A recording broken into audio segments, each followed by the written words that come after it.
School की सबसे खूबसूरत लड़की उस भारी बारिश में भागती हुई मेरे दरवाजे पर आई थी, सिर्फ इसलिए कि वो एक रात मेरे घर पर रुक सके। लेकिन मैंने उसे मना कर दिया था। अगले ही दिन वो मेरी गली में बेदर्दी से मारी गई। उस दिन के बाद से मैं हमेशा पछतावे में रहा। पुलिस एकेडमी में जाने के बाद मैंने पागलों की तरह उस कातिल की तलाश की, लेकिन उस बारिश ने सारे सुराग धो दिए थे। पूरे 10 सालों तक मुझे एक भी सुराग नहीं मिला। लेकिन फिर आसमान से कड़की एक बिजली ने मुझे वापस किस्मत के उसी दोराहे पर लाकर खड़ा कर दिया। हाई स्कूल के दिनों में वापस आते ही मैंने जो सबसे पहला काम किया वह था दरवाजे की तरफ भागना। दरवाजा खोलते ही सामने सारा खड़ी थी। मार्क, मैंने सुना है तुम्हारे पेरेंट्स बिजनेस के काम से बाहर गए हैं और तुम घर पर अकेले हो। क्या मैं कुछ दिन तुम्हारे घर रुक सकती हूँ? मैं इसके बदले घर का सारा काम कर दूंगी। मैंने अपने सामने खड़ी उस लड़की को देखा और मेरे हाथ अपने आप उसे छूने के लिए आगे बढ़ गए। सारा ने घबराकर पीछे हटने की कोशिश की, लेकिन उसे मेरी मदद की जरूरत थी, इसलिए उसने खुद को रोक लिया। मेरी उंगलियों ने उसे छुआ तो उसकी त्वचा एकदम ठंडी पड़ चुकी थी। उसके शरीर का वो हल्का सा कांपना मुझे साफ बता रहा था कि वो अभी जिंदा है और मैं सच में अपने अतीत में वापस आ चुका हूँ। पिछले जन्म में मैंने उसे अपने घर में रुकने से मना कर दिया था और अगले ही दिन सड़क पर बेरहमी से उसका कत्ल कर दिया गया था। इसी वजह से मैं पुलिस एकेडमी गया और 10 साल तक उस केस की जांच करता रहा। लेकिन उस रात की भारी बारिश ने सारे सुराग मिटा दिए थे। सॉरी कहते हुए सारा घबराकर पीछे हटने लगी, लेकिन उसका पैर फिसल गया और वो पीछे की तरफ गिरने लगी। मैंने फुर्ती से उसकी कमर पकड़ी और उसे अपनी बाहों में खींच लिया। उस भारी बारिश के शोर के बीच हम दोनों के बीच एक अजीब सी खामोशी छा गई। वो मेरी बाहों में इस कदर सहमी हुई थी कि हिलने की हिम्मत भी नहीं कर पा रही थी। मैंने तुरंत अपने हाथ हटाए और रोशनी से थोड़ा दूर हट गया। तुम ठंड से कांप रही थी, इसलिए तुम्हें थोड़ी गर्माहट देने के लिए मैंने ऐसा किया। आई एम सॉरी, सारा ने धीमे से कहा। कोई बात नहीं। मैंने साइड में होकर उसे अंदर आने का रास्ता दिया। उसके चेहरे का रंग उड़ा हुआ था। उसे देखकर मेरे दिमाग में पुराने ख्यालात तेजी से घूमने लगे। पिछले जन्म में वो कातिल इस शहर में वो मर्डर करने के बाद हमेशा के लिए गायब हो गया था। लेकिन इस बार मैं सिर्फ उसे बचाऊंगा ही नहीं, बल्कि अपने सालों के पुलिस एक्सपीरियंस का इस्तेमाल करके आज रात ही उस कातिल को ढूंढ निकालूंगा। सारा नर्वस होकर एंट्रीवे पर खड़ी अपनी शर्ट का कोना खींच रही थी। जब मैं उसके लिए स्लीपर्स लेने के लिए मुड़ा तो वो और भी घबरा गई। मेरे मोजे गीले हैं, तुम्हारे स्लीपर्स गंदे हो जाएंगे। मैं नंगे पैर ही अंदर आ जाती हूँ, बाद में फर्श पोंछ दूंगी। इस तूफानी रात में एक लड़के के साथ घर में अकेले होने और पूरी तरह भीगे होने की वजह से वो बहुत अनसेफ महसूस कर रही थी। खुद को शांत रखने के लिए उसने अपने नाखून अपनी हथेलियों में गड़ा लिए थे। जैसे ही मैं पलटा, उसने अपनी नजरों से तेजी से पूरे घर को देखा। जब उसकी नजर टेबल पर रखी गर्म चाय और बिखरे हुए डिब्बों पर पड़ी, तब जाकर उसकी पीठ का तनाव थोड़ा कम हुआ। मैंने तौलिया देते हुए कहा, अगर तुम्हें ऐतराज न हो तो पहले बाल सुखा लो। उसने झिझकते हुए पूछा, क्या तुम मुझे पहनने के लिए कुछ कपड़े दे सकते हो? मेरे कपड़े काफी गीले हो गए हैं। तब मेरा ध्यान इस बात पर गया कि उसने अपनी भीगी हुई शर्ट को कितनी कसकर पकड़ा हुआ था। मैंने कहा, वैसे भी तुम्हें कपड़े बदलने ही हैं, तो क्यों ना तुम एक हॉट बाथ ले लो, वरना तुम्हें ठंड लग जाएगी और तुम बीमार पड़ जाओगी। गेस्ट रूम में बाथटब नहीं है तो तुम मेरे कमरे का बाथरूम यूज कर लो, मैं गर्म पानी चालू कर देता हूँ। मेरे बाथरूम में नहाने की बात सुनकर सारा शर्म से लाल हो गई और उसने बहुत ही धीमी आवाज में हाँ कहा। बाथरूम से पानी गिरने की आवाज आने लगी। सारा ने मुझे व्यस्त देखकर आखिरकार हिम्मत जुटाई और बोली,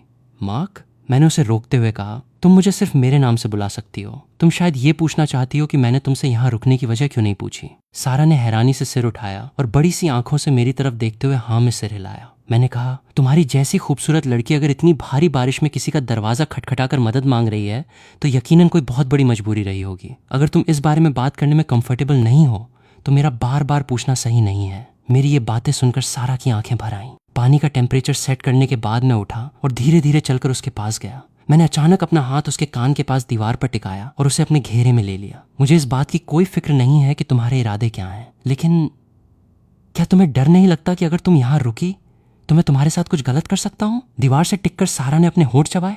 उसे अपने अंदर एक अजीब सी गर्माहट महसूस हो रही थी। उसने बहुत हिम्मत से मेरी आंखों में देखा और बोली, मुझे तुम पर भरोसा है। उसके इस एक जवाब ने मेरे पास उसे और आजमाने की कोई गुंजाइश ही नहीं छोड़ी। मुझे याद आया कि आज रात मुझे कुछ बहुत ज़रूरी काम भी करने हैं, इसलिए मैंने मुस्कुराते हुए अपना हाथ हटा लिया। जाओ, जाकर नहा लो। और हाँ, तुम्हारे कपड़ों की बात है तो तुम्हारी हाइट के हिसाब से मेरी हुडी तुम पर एक ड्रेस की तरह फिट आएगी। फिलहाल उसी से काम चला लो।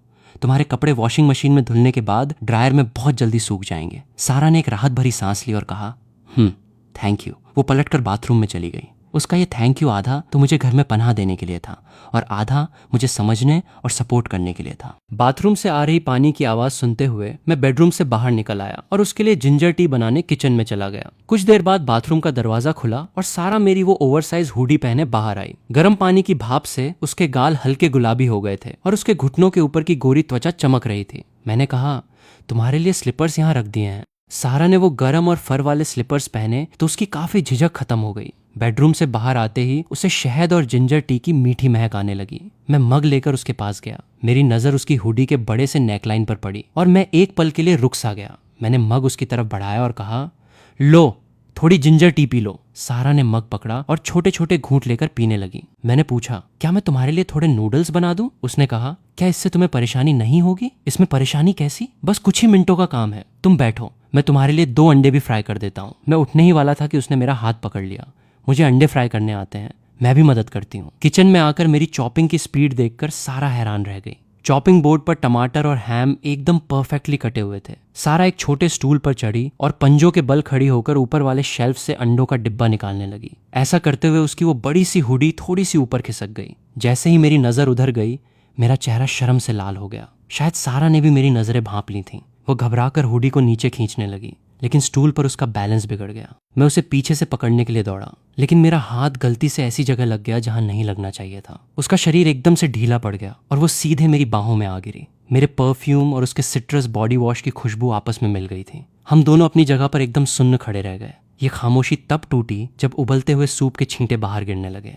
मैंने तुरंत अपने हाथ पीछे खींचे, थोड़ा पीछे हटा और उसके हाथ में चम्मच थमा दिया। तुम इसे चलाओ, मैं अंडे निकालता हूँ। मुड़ते ही मैंने आईने में देखा कि मेरे कान पूरी तरह लाल हो चुके थे। तो इतने सालों में ऐसा नहीं था कि मुझे लड़कियों में कोई दिलचस्पी नहीं थी, बल्कि बात बस इतनी थी कि कोई और मुझे कभी इस तरह का एहसास दिला ही नहीं पाई। सारा भी लाल चेहरे के साथ सिर झुकाए नूडल्स चला रही थी। तेल की छनछनाहट ने हमारे धड़कते दिलों की आवाज को काफी हद तक छुपा लिया था। सूप की खुशबू से पूरा किचन महक उठा। मैंने नूडल्स टेबल पर रखे और जानबूझकर उसकी कांपती उंगलियों को छूने से बचा।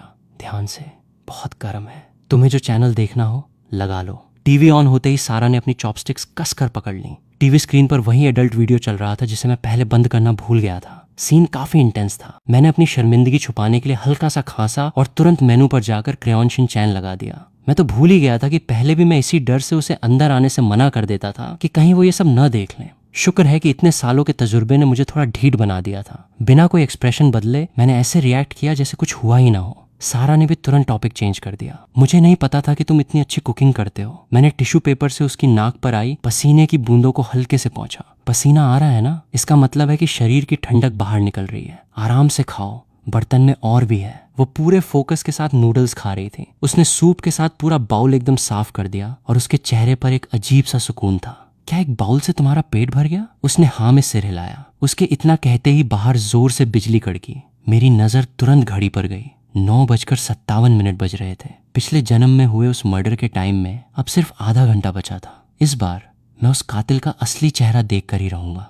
वक्त बहुत कम था। मैंने तुरंत उस जगह के आसपास जाने का फैसला किया जहां खून हुआ था। मैंने उसे एक गिलास पानी और ओढ़ने के लिए एक ब्लैंकेट दिया। चूंकि तुमने खाना खा लिया है तो अब तुम लिविंग रूम में बैठकर टीवी देखो। बर्तन मैं वापस आकर धो लूंगा। मैं कुछ स्नैक्स लेने बाहर जा रहा हूँ, बस अभी आया। सारा ने हैरानी से पूछा, इतनी भारी बारिश में तुम बाहर जा रहे हो? कोई बात नहीं, दुकान पास ही है। दरवाजे तक पहुंचकर मैं अचानक रुका और पीछे मुड़ा। मुझे डर था कि कहीं कातिल ने यह सब पहले से प्लान न किया हो या फिर वो सारा का पीछा करते हुए यहाँ तक न आ गया हो। याद रखना, जब तक मैं वापस ना आऊं, कोई भी दरवाजे की घंटी बजाए, तुम्हें दरवाजा नहीं खोलना है। मेरे पास चाबी है, मैं घंटी नहीं बजाऊंगा। मेरी बात सुनकर सारा ने एक आज्ञाकारी बिल्ली की तरह सिर हिलाया और खुद को ब्लैंकेट में अच्छी तरह लपेट लिया। दरवाजा बंद होते ही उस खाली कमरे में वो सोफे पर सिकुड़ कर बैठ गई और चुपचाप मेरे लौटने का इंतजार करने लगी। मैंने अपना काला छाता खोला और बारिश में बाहर निकल पड़ा। अपनी वाटरप्रूफ घड़ी पर टाइम देखा। रात के 9:58 बज रहे थे। पिछले जन्म में फोरेंसिक रिपोर्ट के हिसाब से सारा की मौत का समय करीब 10:30 बजे का था। आज रात मेरा टारगेट वो 24 घंटे खुलने वाला कन्वीनियंस स्टोर था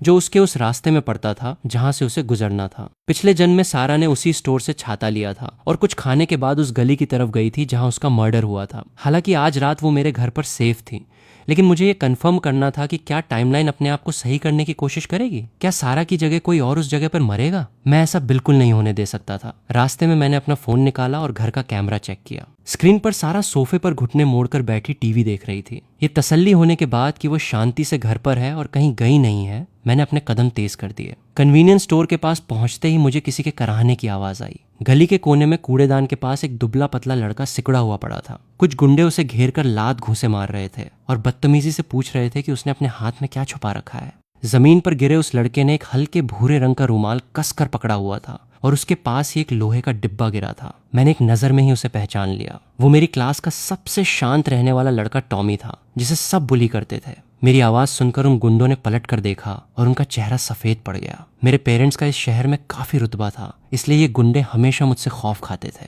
मैंने अपना छाता नीचे भी नहीं किया और वे भूत देखने जैसी हालत में वहां से भाग खड़े हुए। अब उस गली में सिर्फ बारिश की बूंदों के टिन के डिब्बे पर गिरने की आवाज गूंज रही थी। मैं नीचे झुका और टॉमी के सिर पर छाता लगा दिया। तुम ठीक हो? क्या मैं तुम्हें हॉस्पिटल छोड़ दूं? उसकी कलाई पर अब भी 3 महीने पहले जलने का निशान साफ दिख रहा था। मैंने उसे उठाने के लिए हाथ बढ़ाया, पर उसने किसी करंट की तरह अपना हाथ पीछे खींच लिया। लोहे का वो डिब्बा दीवार से टकराया और कुछ क्रेयॉन और बिल्ली के खाने का आधा पैकेट कीचड़ में गिर गया। इतनी भारी बारिश में तुम आवारा बिल्लियों को खाना खिलाने निकले हो? टॉमी ने बस हल्का सा सिर हिलाया और अचानक उसे जोरों की खांसी आने लगी। उसके कमजोर कंधे बारिश में कांप रहे थे। मैंने अपनी जैकेट उतारी और उसकी तरफ उछाल दी। इसे पहन लो। क्या तुम्हारी माँ फिर से आउट ऑफ टाउन है? अगर तुम बीमार पड़ गए तो तुम्हारे छोटे भाई का ख्याल कौन रखेगा? तभी मेरे दिमाग में पिछले जन्म की सीसीटीवी फुटेज फ्लैश हुई। पिछले जन्म में सारा ने कन्वीनियंस स्टोर के बाहर कुछ ऐसा देखा था जिसकी वजह से वो उस गली में गई थी। टॉमी को देखकर मुझे अचानक सब समझ आ गया। सारा ने यकीनन टॉमी को उन गुंडों से पिटते हुए देखा होगा। मेरे दिमाग में पिछले जन्म की सारी डिटेल्स तेजी से घूमने लगी। अगर सारा उस रात कन्वीनियंस स्टोर से निकलकर इस बुलिंग को रोकने आई होगी तो पूरी तरह भीगी होने के कारण उन गुंडों का ध्यान टॉमी से हटकर सारा पर चला गया होगा। मैंने याद करने की कोशिश की कि पिछले जन्म में मंडे को टॉमी कैसा दिख रहा था। उस दिन उसकी चोटें आज से कहीं ज्यादा गहरी थीं, लेकिन सारा की मौत पर उसका कोई खास रिएक्शन नहीं था। इसका मतलब था कि पिछले जन्म में टॉमी ने यकीनन अपनी जान पर खेलकर उन गुंडों को रोका होगा ताकि सारा वहां से भाग सके। अगर उन गुंडों ने सारा का मर्डर नहीं किया तो असली कातिल कोई और था। थोड़ा और सोचने पर मुझे एक सबसे अहम सुराग मिला। कातिल का हथियार! इस तूफानी रात में जो भी वो जानलेवा चाकू लेकर घूम रहा होगा वही सबसे बड़ा सस्पेक्ट होगा। ये सोचकर कि उन 3 गुंडों के पास चाकू हो सकता है, मुझे इस बात पर बहुत पछतावा हुआ कि मैंने उन्हें भागने दिया। जहां तक बुरी तरह घायल टॉमी का सवाल था, पिछले जन्म में वो ग्रेजुएशन तक जिंदा रहा था, इसलिए अभी मुझे उसे यहीं छोड़ना होगा। अगर तुम ठीक हो तो जल्दी से अपने घर जाओ। मैं पलटा ही था कि मेरी नजर टॉमी के टूटे हुए छाते पर पड़ी। मैंने अपना काला छाता उसके हाथ में थमा दिया। तुम्हारा छाता टूट गया है, मेरा ले लो। मुझे कुछ काम है, इसलिए मैं तुम्हें घर नहीं छोड़ सकता। ध्यान से और जल्दी घर पहुंचो। इससे पहले कि टॉमी मना करता, मैं उस भारी बारिश में भाग चुका था और नजरों से ओझल हो गया। बारिश इतनी तेज थी कि वे तीनों गुंडे ज्यादा दूर नहीं भाग पाए होंगे। वे एक शेड के नीचे छुपकर बारिश रुकने का इंतजार कर रहे थे। वे मुझे गालियां देते हुए प्लान बना रहे थे कि कैसे मेरे सिर पर बोरा डालकर मुझे पीटें, लेकिन मेरे बैकग्राउंड की वजह से वे डर भी रहे थे। जब वे इसी उधेड़बुन में थे, मैं बहुत तेजी से भागता हुआ उनके सामने जा पहुंचा। तीनों गुंडे मुझे देखकर बुरी तरह डर गए। उन्हें लगा मैं पैसे मांगने आया हूं, इसलिए वे हाथ हिलाते हुए पीछे हटने लगे। हेलो दोस्तों, मुझे कुछ उधार चाहिए। तीनों ने शक और बचाव की नजरों से एक दूसरे को देखा। पैसे नहीं, कुछ और। वे तीनों कंफ्यूज होकर मेरी तरफ देखने लगे। मैंने उनकी आंखों में देखा और एक बहुत ही मासूम सी स्माइल दी। चाकू उधार चाहिए। तीनों गुंडे वहीं सन्न खड़े रह गए। साफ था कि उन्हें मेरी बात समझ नहीं आई। तुम लोग सड़क के गुंडे हो और बाहर घूमते हुए तुम्हारे पास एक चाकू भी नहीं है? मेरा ये ताना काम कर गया। उनमें से हरे बालों वाले गुंडे ने गुस्से में अपनी जेब से एक बटरफ्लाई नाइफ निकाला और मेरे सामने ऐसे घुमाने लगा जैसे कोई करतब दिखा रहा हो। मैंने बस एक नजर देखी और समझ गया कि ये वो चाकू बिल्कुल नहीं हो सकता जिसका जिक्र फोरेंसिक रिपोर्ट में था। एकदम साफ कट वाला फ्रूट नाइफ। ये बहुत ज्यादा फैंसी है। मैं तुम्हें $100 दूंगा अगर तुम मुझे फ्रूट नाइफ जैसा कोई चाकू दोगे। इतने पैसों का नाम सुनते ही बाकी दोनों गुंडे भी अपनी अपनी जेबें टटोलने लगे। एक ने मल्टीपर्पज स्विस आर्मी नाइफ निकाला और दूसरे ने एक चमकता हुआ फोल्डिंग हंटिंग नाइफ। दोनों ही वो चाकू नहीं थे जिसकी मुझे तलाश थी। चाकू तो अच्छे हैं, लेकिन मेरे पास सिर्फ $100 ही हैं। रहने दो। गुंडों की गालियों को इग्नोर करते हुए, क्योंकि उन्हें लगा कि मैं उनका मजाक उड़ा रहा हूँ, मैं बिना कुछ कहे पलटा और वापस उस ठंडी बारिश में भाग निकला। इन तीनों गुंडों के पास वो हथियार नहीं था जिसे मैं ढूंढ रहा था। ये सुराग यहीं खत्म हो गया। मेरे सीने में एक अजीब सी बेचैनी बढ़ने लगी। सच कहूं तो इस केस को सॉल्व करने का सबसे आसान तरीका यही था कि मैं सारा को घर पर रुकने से मना कर देता। और फिर चुपचाप उसका पीछा करता। इस तरह मैं कातिल को रंगे हाथों पकड़ सकता था। लेकिन इस नए जन्म में उसे अपने सामने सही सलामत देखकर मैं अपने जज्बातों को रोक ही नहीं पाया। मैं समंदर में सुई ढूंढने जैसी इस मुश्किल को चुनना पसंद करूंगा, लेकिन उसकी जान को जरा भी खतरे में नहीं डालूंगा। मैं वापस कन्वीनियंस स्टोर में गया ताकि कुछ खाने का सामान खरीद सकूं। एक भले से कर्मचारी ने मुझे अपने सिर का पानी पोंछने के लिए एक साफ तौलिया दिया। मैंने उसे थैंक यू कहा, पानी पोंछा, अपना फोन एक वाटरप्रूफ पाउच में डाला और पिछले जन्म में सारा ने जैसे जैसे कदम बढ़ाए थे, बिल्कुल वैसे ही मैं उस खूंखार तूफान में फिर से निकल पड़ा, उसी मनहूस जगह की तरफ जहां वो मर्डर हुआ था। बाहर निकलते ही तेज हवा ने मेरे छाते की हड्डियां मोड़ने की कोशिश की। कीचड़ और टूटे कांच पर पैर रखते हुए मैं आखिरकार सीसीटीवी कैमरे के उस ब्लाइंड स्पॉट पर पहुंच ही गया। फोरेंसिक रिपोर्ट में इसी जगह का बार बार जिक्र किया गया था। मेरी वाटरप्रूफ घड़ी चमक रही थी। समय था रात के 10:17 अचानक से एक तेज हवा का झोंका आया और मेरा छाता पलट गया। मैंने छाता वहीं छोड़ दिया और उस ठंडी बारिश को अपने ऊपर गिरने दिया। वाटरप्रूफ पाउच में मेरा फोन वाइब्रेट हुआ। उस गीली ईंटों वाली दीवार के सहारे खड़े होकर मैंने अपने घर का कैमरा चेक किया। उस हल्की पीली रोशनी में सारा सोफे के कोने में सिकुड़ी बैठी थी। उसके पैर बेचैनी से हिल रहे थे और उसकी नजरें लगातार दरवाजे पर टिकी थीं। उसके चेहरे पर डर भी था और मेरी चिंता भी साफ दिखाई दे रही थी। रात के 10:29 बज चुके थे। अचानक गली के आखिरी छोर से किसी मेटल के टकराने की आवाज आई। मैं तुरंत अलर्ट हो गया और दबे पांव उस तरफ बढ़ा, लेकिन वहां मुझे एक जाना पहचाना चेहरा दिखा। हमारे स्कूल का कुख्यात गुंडा रायन। इस वक्त वो एक टीन के शेड के नीचे बैठा एक फ्रूट नाइफ से सेब छील रहा था। रायन उस प्लास्टिक की थैली में रखे मुरझाए हुए सेबों को अपने चाकू की नोक से उठा रहा था। मुझे पता था कि उसका ये गुंडे वाला रूप सिर्फ एक दिखावा था। वह बहुत गरीब परिवार से था और उसकी माँ को डिमेंशिया या कोई गंभीर बीमारी थी। उसके जूतों पर हॉस्पिटल के फर्श पर इस्तेमाल होने वाला एंटी स्लिप प्लास्टर लगा हुआ था और उसके कपड़ों से आईसीयू वाली फिनाइल की महक आ रही थी। लेकिन मेरा पूरा ध्यान उसके हाथ में मौजूद उस फ्रूट नाइफ पर था। उस चाकू का डिजाइन और साइज बिल्कुल वैसा ही था जैसा सारा के मर्डर केस की फाइल में लिखा था। तुम बारिश में क्या कर रहे हो? जल्दी यहाँ आ जाओ, मेरा घर पास ही है, मैं तुम्हें एक छाता दे दूंगा। जैसे ही मैं उस शेड के नीचे पहुंचा, रायन का फोन तेजी से बजने लगा। फोन पर एक नर्स घबराई हुई आवाज में बोल रही थी कि उसकी माँ का ऑक्सीजन लेवल अचानक गिर गया है। रायन के चेहरे का रंग उड़ गया। उसके हाथ से वो चाकू पानी में छपाक से गिर गया। बिना कुछ कहे वो पागलों की तरह बारिश में भाग खड़ा हुआ। मैंने झुककर कीचड़ से वो चाकू उठाया। उसकी ठंडी छुअन महसूस करते हुए मैंने उसे गौर से देखा। अब मुझे पूरा यकीन हो गया था, यही वो समय था, यही वो जगह थी और चाकू का साइज भी बिल्कुल परफेक्ट था। यही वो हथियार था जिससे पिछले जन्म में सारा का कत्ल हुआ था। अगर रायन से गलती से ये चाकू गिर गया है तो यकीनन अगले आधे घंटे में असली कातिल यहाँ से गुजरेगा और इसे उठा लेगा। मैंने एक लंबी सांस ली और चाकू को वापस उसी जगह फेंक दिया। अपने पुराने डिटेक्टिव एक्सपीरियंस का इस्तेमाल करते हुए मैं पीछे अंधेरे में छुप गया और इंतजार करने लगा। बारिश और तेज हो गई थी। 10:35 पर शराब में धुत एक आदमी लड़खड़ाता हुआ उस शेड के नीचे आया। उसने वहां पड़ी एक कैन को ठोकर मारी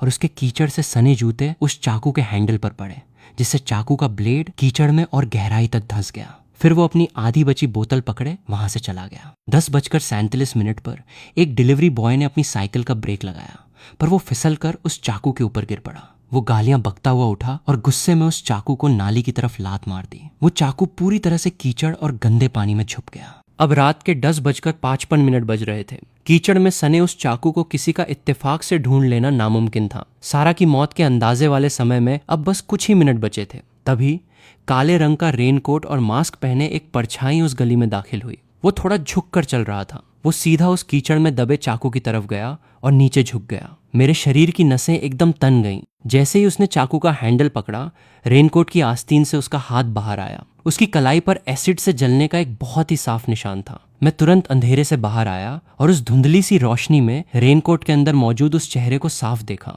वो और कोई नहीं बल्कि हमारे स्कूल के सबसे शरीफ और अच्छे माने जाने वाले केमिस्ट्री टीचर मिस्टर डेविस थे। मेरे अंदर जैसे एक तूफान सा उठ गया। 3 महीने पहले लैब में लड़ते हुए बच्चों को बचाने के चक्कर में उनका खुद का हाथ एसिड से जल गया था। उस हादसे के बाद भी उन्होंने उन बच्चों को बड़े प्यार से समझाया था। वो अपनी पत्नी की हर बात मानने वाले पति के रूप में जाने जाते थे और हर कोई उनकी इज्जत करता था। लेकिन अगर कातिल वो थे तो पिछले जन्म की सारी कड़ियां जुड़ जाती थीं। पिछले जन्म में सारा पर उस अंधेरी गली में हमला हुआ था, लेकिन उसके भागने या संघर्ष करने का कोई निशान नहीं था। ऐसा इसलिए था क्योंकि वो भी इस शरीफ टीचर पर पूरा भरोसा करती होगी। अगर मिस्टर डेविस ने उसे अपना रेनकोट ऑफर किया होगा और कहा होगा कि वो उसे अपने घर ले जाकर अपनी पत्नी के पास सेफ रखेंगे, तो उस तूफानी और डरावनी रात में सारा उन पर जरा भी शक नहीं करती। ये सब सोचकर मेरा दिल दर्द से भर गया, लेकिन मैं कोई भी कदम जल्दबाजी में नहीं उठा सकता था। आखिरकार इस वक्त के मिस्टर डेविस ने अभी तक कोई जुर्म नहीं किया था। मैंने अपनी पुलिस ट्रेनिंग का इस्तेमाल करके ये पता लगाने का फैसला किया कि वो इतनी रात गए बाहर क्या कर रहे थे।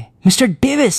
मेरी आवाज सुनकर उन्होंने सिर उठाया। मुझे इस तरह पूरा भीगा हुआ देखकर उनके चेहरे पर हैरानी और चिंता साफ झलक रही थी। मार्क, तुम इस हालत में यहाँ क्या कर रहे हो? कहीं तुम बारिश में तो नहीं फंस गए थे? सर, आप इतनी रात को बारिश में बाहर क्यों निकले हैं? मैंने उनके चेहरे के हाव भाव को गौर से देखते हुए पूछा। मैंने उनकी आंखों में एक पल के लिए झिझक साफ देखी। कुछ नहीं, बस एक सिगरेट का पैकेट लेने निकला था। वो झूठ बोल रहे थे। मिस्टर डेविस कभी सिगरेट नहीं पीते थे। ये बात पूरा स्कूल जानता था। मेरा रेनकोट काफी बड़ा है, तुम भी इसमें आ जाओ। मैं तुम्हें अपने घर ले चलता हूँ। वहां से तुम ये रेनकोट पहनकर अपने घर चले जाना। वो हमेशा की तरह बहुत ही प्यार से बोल रहे थे। मैंने बस सिर हिलाया और उनके रेनकोट में आ गया। साथ चलते हुए मैंने नोटिस किया कि उनकी नजर पास ही लगी एक कॉन्डम वेंडिंग मशीन पर गई और फिर तुरंत उन्होंने मुझे कंधे से पकड़कर आगे बढ़ा लिया। मैं किसी जिंदा लाश की तरह उनके साथ चलता रहा। घर के दरवाजे पर पहुंचकर मिस्टर डेविस ने अचानक अपना फ़ोन निकाला, कोई मैसेज टाइप किया और फिर तुरंत फ़ोन वापस जेब में रख लिया। मैं अपनी चाबी लाना भूल गया हूँ, ज़रा इंतज़ार करो। लेकिन मैंने साफ महसूस किया था कि उनके बेल्ट में चाबियों का गुच्छा टंगा हुआ था। ये आज रात उनका दूसरा झूठ था। मेरा शक और भी गहरा हो गया। कुछ ही पलों बाद दरवाज़ा खुला। दरवाज़ा उनकी पत्नी स्टेला ने खोला, जो हमारे ही स्कूल में केमिस्ट्री पढ़ाती थी। उन्होंने सिल्क का नाइट गाउन पहना हुआ था, जिसकी बेल्ट ढीली थी और उनका चेहरा हल्का लाल था। एंट्रीवे की हल्की रोशनी में मुझे लिविंग रूम में टेबल पर रखी वाइन की आधी खाली बोतल, जलती हुई खुशबूदार मोमबत्तियां और चारों तरफ बिखरी गुलाब की पंखुड़ियां साफ दिखाई दे रही थीं। हवा में एक अजीब सा रोमांटिक सा माहौल था। उसी पल मेरे दिमाग की सारी बत्तियां जल उठीं और सारे सुराग एक सीधी लाइन में जुड़ गए। मिस्टर डेविस आज रात अपनी पत्नी के साथ रोमांटिक वक्त बिताने वाले थे, पर शायद कॉन्डम खत्म हो गए थे, इसलिए वो बारिश में बाहर निकले। अपनी आदत के मुताबिक उन्होंने रास्ते में नाली में फंसा कचरा साफ किया होगा और उसी दौरान उन्हें वो चाकू मिल गया। मुझे देखकर उन्हें वेंडिंग मशीन से सामान लेने में शर्म आई होगी और मुझे अकेला छोड़ना उन्हें सही नहीं लगा, इसलिए वो मुझे अपने साथ घर ले आए और दरवाजे पर चाबी न होने का नाटक करके मैसेज करना। वो बस अपनी पत्नी को कपड़े बदलने का वक्त दे रहे थे। उनका हर अजीब बर्ताव अब पूरी तरह से साफ हो चुका था। मैंने स्टेला से तौलिया लिया और अपने बाल पोंछने लगा, लेकिन अब मेरे मन का शक एक बहुत बड़े सवाल में बदल गया था। अगर वो सच में एक अच्छे इंसान है और उनकी पत्नी घर पे उनके लौटने का प्यार से इंतजार कर रही थी, तो क्या ऐसा इंसान रास्ते में किसी स्टूडेंट को मरने के लिए छोड़ देगा या फिर उसका मर्डर कर देगा? स्टेला का ध्यान मिस्टर डेविस के हाथ में मौजूद उस गंदे चाकू पर गया। नाली के पास मिला, इसमें काफी कचरा फंसा हुआ था। फिर मार्क मिल गया तो इसे फेंकना ही भूल गया। इतना कहकर मिस्टर डेविस उसे डस्टबिन में फेंकने ही वाले थे कि मुझे कुछ अजीब सा लगा। एक मिनट सर, क्या मैं ये चाकू देख सकता हूँ? मिस्टर डेविस ने थोड़ा कंफ्यूज होकर चाकू को पलटा और हैंडल मेरी तरफ करके बहुत आराम से मुझे पकड़ा दिया। उनके इस छोटे से एक्शन ने फिर साबित कर दिया कि वो अंदर से कितने जेंटल इंसान थे। मैंने उस फ्रूट नाइफ को बहुत ध्यान से देखा और मेरे होश उड़ गए। बाहर अंधेरा होने की वजह से मैंने पहले ध्यान नहीं दिया था, लेकिन इस चाकू के ब्लेड पर एक हल्का सा डेंट था। जाहिर है कि रायन ने इससे कोई बहुत सख्त चीज काटी होगी। फोरेंसिक रिपोर्ट में ऐसे किसी भी डेंट का जिक्र नहीं था। अगर ऐसे चाकू से मर्डर होता तो घाव बिल्कुल अलग तरह का होता। इसका मतलब था कि असली हथियार ये चाकू था ही नहीं। मैं पूरी तरह से गलत इंसान के पीछे भाग रहा था। मैंने घबराकर अपनी घड़ी देखी। रात के 11 बज चुके थे। असली कातिल शायद अभी अभी बाहर निकला हो। घबराहट में मैंने तौलिया स्टेला के हाथ में थमाया। सॉरी सर, मुझे बहुत देर हो रही है, मुझे तुरंत घर जाना होगा। मैं आपका रेनकोट लेकर जा रहा हूँ। मैंने वो चाकू वापस मिस्टर डेविस को दिया और उनका रेनकोट पहनकर दोबारा उस खौफनाक तूफान में छलांग लगा दी। मैं भागता हुआ वापस उसी जगह पर आया जहां मर्डर हुआ था। मैंने आसपास कई चक्कर लगाए। एक आध राहगीर वहां से गुजरा, पर कोई भी ऐसा नहीं लग रहा था जो बीच रास्ते में रुककर किसी का खून कर दे। रात के 11:30 बज चुके थे। सड़कें पूरी तरह से सूनी थीं। मैंने फोन निकालकर घर का कैमरा चेक किया। सारा सोफे पर सिकुड़ी हुई थी। उसे बहुत तेज नींद आ रही थी और उसका सिर बार बार नीचे गिर रहा था, लेकिन वो फिर भी जागने की कोशिश कर रही थी। वो बार बार दरवाजे की तरफ देखकर मेरा इंतजार कर रही थी। मैंने मुट्ठी भींची और अपना रेनकोट उतार फेंका। मैं उस घने अंधेरे में उस जगह के आसपास भटकता रहा। रात के 12 बज गए, लेकिन मुझे एक भी संदिग्ध इंसान नहीं दिखा। मेरे अंदर एक बहुत ही गहरी लाचारी और डर बैठ गया था। क्या मैं सच में चूक गया? अगर मुझे कातिल नहीं मिला तो मैं पिछले जन्म में हुए सारा के साथ उस अन्याय को कैसे मिटा पाऊंगा? मैंने अपना सिर आसमान की तरफ उठाया और उस भारी बारिश को अपने चेहरे पर गिरने दिया। मेरा इरादा और भी मजबूत हो गया। अचानक मेरा फोन वाइब्रेट हुआ। मैंने तुरंत कैमरा खोला। स्क्रीन पर सारा नींद में होने के बावजूद अकेलेपन के डर से लड़ते हुए दरवाजे तक आई और बहुत ही चिंता से आसपास देखने लगी। किसी अचानक आई आवाज से वो डर गई। उसने घबरा कर कैमरे की तरफ देखा। मैंने कैमरे की तरफ देखकर एक प्यारी सी स्माइल दी और वादा किया कि मैं बस अभी आ रहा हूँ। इसके बाद वो अपने थके हुए शरीर को लेकर वापस ब्लैंकेट में सिकुड़ गई। अब उसके चेहरे पर काफी सुकून था। उस खाली सड़क को देखते हुए मैं बारिश में खड़ा रहा और ठंडे पानी को खुद पर गिरने दिया। ये मेरी पुरानी आदत थी। ठंडा पानी मेरे दिमाग को तेजी से काम करने में मदद करता था। मैंने आज रात मिले हर इंसान के बारे में सोचना शुरू किया। स्टोर का कर्मचारी, टॉमी, वो 3 गुंडे, मिस्टर डेविस। मैंने जबरदस्ती सबको सस्पेक्ट की लिस्ट में डाला। टॉमी, जब गुंडों ने उसका बैग पलटा था तो उसके पास से एक फूटी कौड़ी नहीं निकली थी। हथियार तो दूर की बात है, वो लिस्ट से बाहर। वो 3 गुंडे, उनके पास मोटिव हो सकता था, लेकिन उनके चाकू बिल्कुल अलग थे, वो भी बाहर। शराबी और डिलीवरी बॉय का सिर्फ चाकू से पैर टकराया था, और वैसे भी वो असली हथियार नहीं था। जब हर नामुमकिन इंसान लिस्ट से बाहर हो गया तो मेरे दिमाग की सुई एक ऐसे इंसान पर जाकर अटक गई जिसके बारे में मैंने सपने में भी नहीं सोचा था। रायन अपनी माँ की हालत बिगड़ने की खबर सुनकर हॉस्पिटल की तरफ भागा था और उसका चाकू वहीं गिर गया था। लेकिन क्या हो अगर उसकी माँ की हालत जल्दी ठीक हो गई हो? हॉस्पिटल से वापस आने के लिए आधा घंटा काफी था। क्या हो अगर लौटते वक्त उसे लगा हो कि उसका चाकू खो गया है और उसने पास की किसी दुकान से एक नया चाकू खरीद लिया हो? पुलिस फाइल में सच में ये बात दर्ज थी कि उस रात 10 से 11 बजे के बीच किसी ने जल्दबाजी में एक फ्रूट नाइफ खरीदा था और उसके वापस आने का समय मिस्टर डेविस के साथ मेरे उस वक्त से बिल्कुल परफेक्टली मेल खा रहा था जब मैं वहां नहीं था। इन सब कड़ियों को जोड़ते ही रायन पर मेरा शक बहुत ज्यादा बढ़ गया। इस थ्योरी को चेक करना बहुत आसान था। मुझे बस अभी रायन के घर जाकर उसका दरवाजा खटखटाना था। अगर वो घर पर आ चुका है और उसने सच में एक नया चाकू खरीदा है तो उसका कातिल होना पक्का हो जाएगा। अपनी याददाश्त के सहारे मैं उसके घर के पास पहुंचा। मेरा दिल बैठ सा गया। उसके घर की लाइट जल रही थी। मैंने एक गहरी सांस ली और दरवाजा खटखटाया। दरवाजा खुला। रायन बिना शर्ट के खड़ा था। उसके सिर पर एक तौलिया था। अरे मार्क, तू यहाँ क्या कर रहा है? इतनी रात को घर नहीं गया? और ये रेनकोट किसका है? मैं घर के अंदर घुसा और मेरी नजर सीधा टेबल पर रखे एक बिल्कुल नए फ्रूट नाइफ पर जाकर टिक गई। पुलिस फाइल में दर्ज वो रहस्यमयी इंसान जिसने इतनी रात को बारिश में चाकू खरीदा था, वो सच में रायन ही था। ये मिस्टर डेविस ने दिया है। तू अभी अभी वापस आया है? हाँ यार, माँ की तबीयत अचानक खराब हो गई थी। उस हड़बड़ी में मैं तुझे छाता देना ही भूल गया। पर तू इतनी रात को बाहर क्या कर रहा है? कुछ नहीं, बस ऐसे ही बारिश में घूमने का मन कर रहा था। वैसे जब तू भागा था तो तेरा चाकू गिर गया था। ये नया चाकू क्यों ले आया? अरे बाप रे, मैं सोचूं मेरी जेब में चाकू क्यों नहीं है। कहाँ गिर गया वो? मिस्टर डेविस को मिल गया था। उन्होंने डस्टबिन में फेंक दिया। चलो कोई नहीं, वैसे भी उस चाकू से मैंने लकड़ी काटी थी तो वो थोड़ा मुड़ गया था। आते वक्त रास्ते में ये नया खरीद लिया। वो बहुत कैजुअली हंस रहा था, लेकिन मेरे अंदर अंधेरा छा गया। उसके घर लौटने का समय और मर्डर का समय बिल्कुल एक था और उसने सच में मर्डर वेपन जैसा ही एक नया चाकू खरीदा था। उसे सस्पेक्ट की लिस्ट से बाहर करना नामुमकिन था। मैंने सोच समझकर उसे सीधे आजमाने का फैसला किया। रायन, हम दोस्त हैं ना? ये भी कोई पूछने की बात है? हम पक्के भाई हैं। क्या तुझे कोई प्रॉब्लम है? मुझे पता। उसके इस दोस्ताना अंदाज को देखते हुए मैंने सीधा उसकी आंखों में देखा। मैं नहीं चाहता कि किसी दिन मैं तुझे कोई जुर्म करने की वजह से जेल जाते हुए देखूं। कोई भी काम करने से पहले उसके अंजाम के बारे में सोचा कर। तेरी माँ को तेरी जरूरत है। कोई भी गैर कानूनी काम मत करना। रायन सन्न रह गया। उसने मेरी बात का बिल्कुल गलत मतलब निकाल लिया। उसे लगा कि मुझे स्कूल में उसके नकली सिगरेट बेचने वाले सीक्रेट प्लान के बारे में पता चल गया है। उसे गुस्सा नहीं आया, बल्कि वो इस बात से बहुत इमोशनल हो गया कि मैं इतनी भारी बारिश में उसे सही रास्ता दिखाने आया हूँ। तू टेंशन मत ले भाई, बाकी लोग भले ही न जाने, पर तुझे तो पता है मैं कैसा हूँ।